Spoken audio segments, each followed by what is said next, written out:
here's my final take about movies and TV in general. And what I'm going to tell you is based on decades. I'm 52. So when I remember when I was young and you'd watch whatever, let's say the 80s is when I came of age, I guess. I'm born in 73. So I'm a teenager in the mid 80s, mid to late 80s. And, you'd watch movies, you'd watch sitcoms, you'd watch whatever. And we did a lot of watching TV at that time. If we didn't have laptops or computers or internet, of course, and you just watch whatever's on TV, these sitcoms, which were supposed to be harmless entertainment, right? Well, I don't think that's what they were, because what they did is they normalized certain kinds of behavior, especially sexual behavior. So I remember any kind of movie or any show I would watch, especially if it dealt with teenagers, right? And I was a teenager. All the teenagers were profligates. They were all out to party. They all wanted to have sex. No one was a virgin. Only the idiots and the losers were virgins, including women, okay? Now, and that was everything. Now, here's a question. Was it like that? Because this is what I thought when I was young. Oh, these movie makers and directors are just trying to capture reality. So they're making movies based on reality, which is, oh, that's what teenagers and whatever do. They're all trying to party and get laid, as it were, right? Okay. Now I've come to realize I don't think that's what it is. I think that's what they want people to think.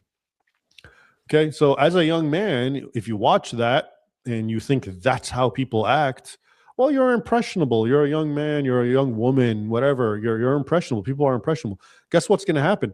You're going to act that way. Your friends are going to act that way. And everyone's going to confirm that narrative. So it never was really done that way because, the writers wanted to capture reality. Rather, they wanted you to follow what they were presenting to you as reality. Okay. So it was the ultimate sort of mind job. And I honestly think that's what it was and what it continues to be till this point. So that's why all these movies and series, they're always so sexually depraved, much more than reality. You would think if they cared about society, what would be good? To ennoble us, to give us something to inspire to, show us piety, show us virtue, show us restraint. But they don't. All they do is they show you actually much worse behavior than you are capable of, because they're trying to drag you down. And I think that's the whole thing that I've learned from decades of watching television, watching things on the internet, watching these series. They're trying to convince impressionable people, because most people are impressionable. All right. Most young people don't know what they're doing. If you're a teenager or younger, or if you're an adult, actually, at this point, you have no confidence in yourself, probably.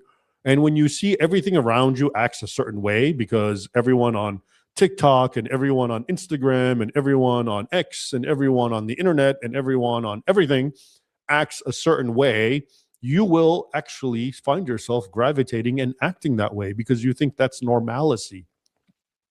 It's not. It's what they want you to think, and what they want you to condition you into being. And anyway, this big ramble and tangent is my way of saying that the John Hunyadi, the Rising Raven, it's part of that genre where they just introduce filth and smut and impiety and atheism, and it's not because they're capturing reality, because as I just showed you, it's not reality. It's complete opposite of what actually happened historically. But they do it because they want you to think that is how people always have been, always will be, and are. And if that's what you think, well, it's going to be easy. It's going to be a lot harder to resist and not succumb to what they want you to do. And that's the whole project, I think. I hope you see how these little things all add up and how they have a massive impact on people's minds. Think about it. Where do we get our epistemology? Where do we get our knowledge? Again, especially if you're a young woman or man or young person, it's not from reading books. Like, yeah, right. It's from what you see, and what you see is carefully curated everywhere, and it's the same exact message, and it's a lie.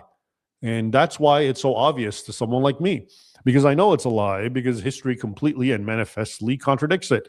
So why do they always and everywhere insist on the exact opposite? Well, my theory is the reason.